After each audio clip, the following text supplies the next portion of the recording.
Good afternoon. It looks like it's going to rain, so I'm not going to go out on the lawns today. Might spread some more Orgonite if it's going to start raining. But yesterday, after I did that one that I tried to get footage of, which I apologize how shaky that was, I went to some of my better yards, and I think I got something picked up in one of my tires there, and one of my front tires is not holding air. So I was going to just show how I would take care of something like that. A lot of times what it is those marking flags. The people leave them in because nobody knows when that guy's done with his work, because you'll have several utilities come out and mark, and nobody knows when who's done, and there's a lot of liability about picking up flags if too early. So what happens is nobody picks them up, and the flags rot off, and the wire masts stay in until they're hit with the mower, and then they get slung out and go through a sidewall of a tire, and then the tire is pretty much ruined because you can patch it, you can plug it, but if you're running low pressure, especially like I do, every time that tire rolls around, that sidewall flex is not going to be conducive to having a seal that's going to last. And if you're only running 6 to 8 psi, you can't even make it through a yard before you've lost enough pressure where you got to air up again. So, and this tire here is only been on there for a week. So I'm going to put it in the air and see if I can find out what's going on. Let me put the camera down here where you can see what's going on, hopefully.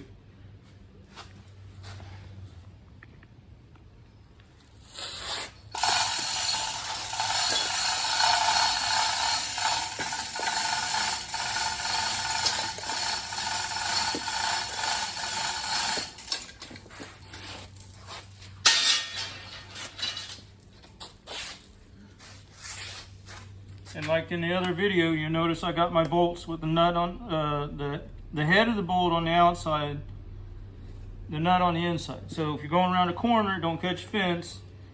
And I also have my utilities towards the inboard side, so that when I'm approaching the garage or shop or whatever, from the driver's position, I can see when it's clocked to the right position to put air in. You don't want to stop when it's tucked behind the fork or something, So that's why I set my fronts up the way I do. And I try to do the same on all my mowers, like I said in that other video. That applies all around. Like what I was saying in the other video from yesterday about redoing the controls on that other mower. Well, then I'd get on that machine and it'd be like, what am I doing? I can't find the controls because I'm used to the other 3 mowers. So everything needs to be the same. So somewhere on here is a leak. So I use Dawn dish detergent. Uh-oh, I hear it already. See that big bubble? That big bubble right there? And just like I thought, it's on the sidewall. But that doesn't mean there's not others, and that's no doubt what happened. There was probably one of them utility marking flags. But I'm just going to check around for some more.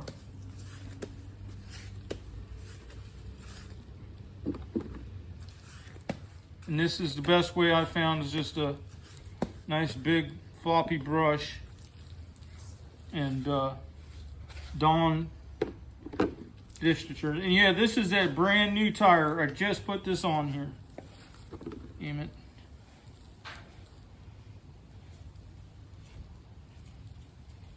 See, sometimes you can hear it, and then sometimes you just got to wait a little bit and see where the bubbles form. See that bubble forming? Alright, let me see what I can do here. Now, like I said, I can plug it, but that's not even going to be, it's not going to work. It's basically $30 gone. Well, more than that, actually, the ones I'm running. But it's not just the money, it's the time. So then you got to go mount the tire again.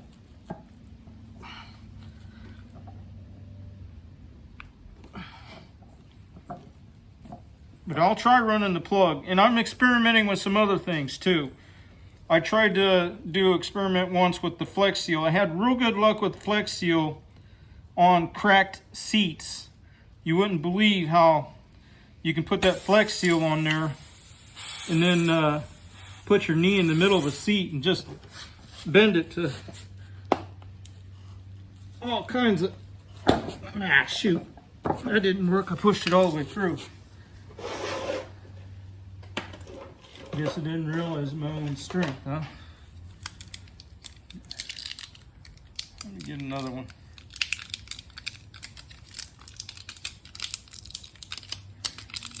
But yeah, I used Flex Seal on a tractor lawnmower seat. It worked great for that.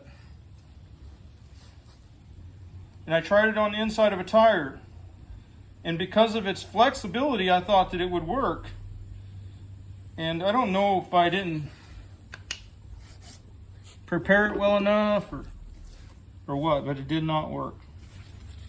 Because I think there should, in this day and age, there's got to be something that'll work for sidewall patching.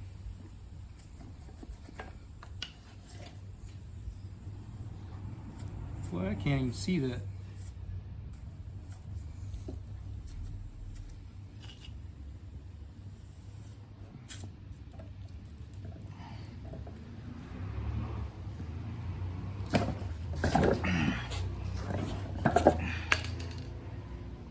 See, I don't know. I've not had good luck with sidewalk patches. It's not really made for that. In fact, I hear it leaking now.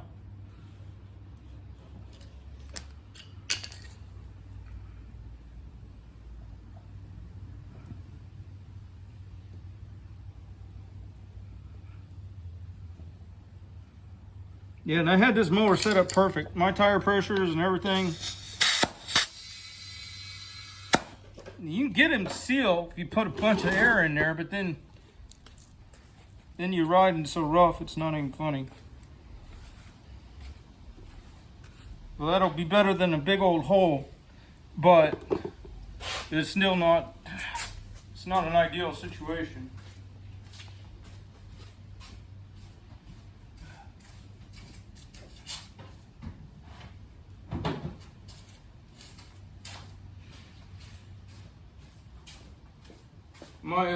My knife wandered off. I was going to trim that off, and I'll find a knife and I'll do that later. Yeah, that goes towards how do you organize your garage. Well, I put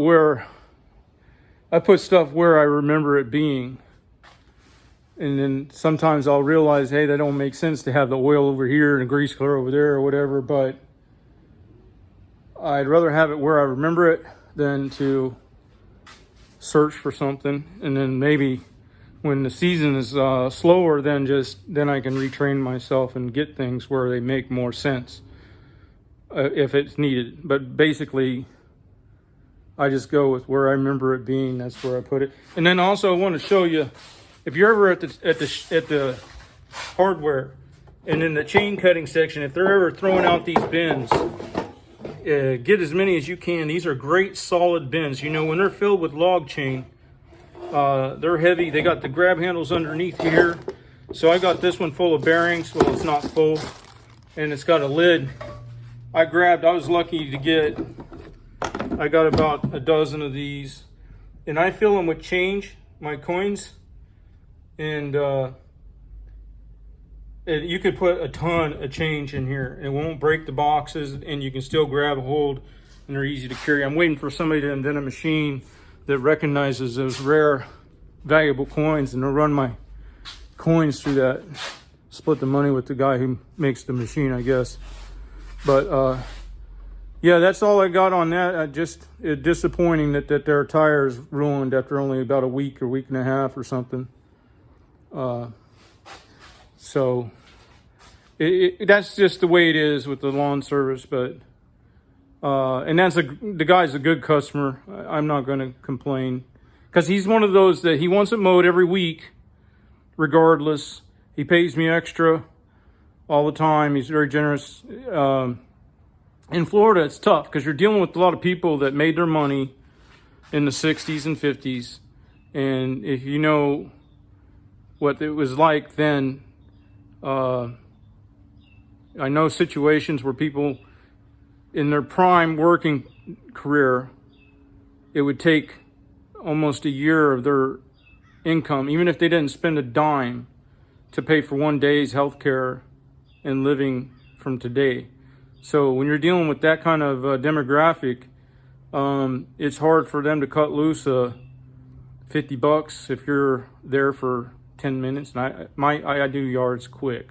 I mean, I've got a lot of little tricks that I have yet to put out on these videos. But so that's where I stand with that. I'm just trying to do some odds and ends because tomorrow I'll be back on the lawns, and today it's just going to be a rain on and off, I guess. So we'll see you later. Have a good one.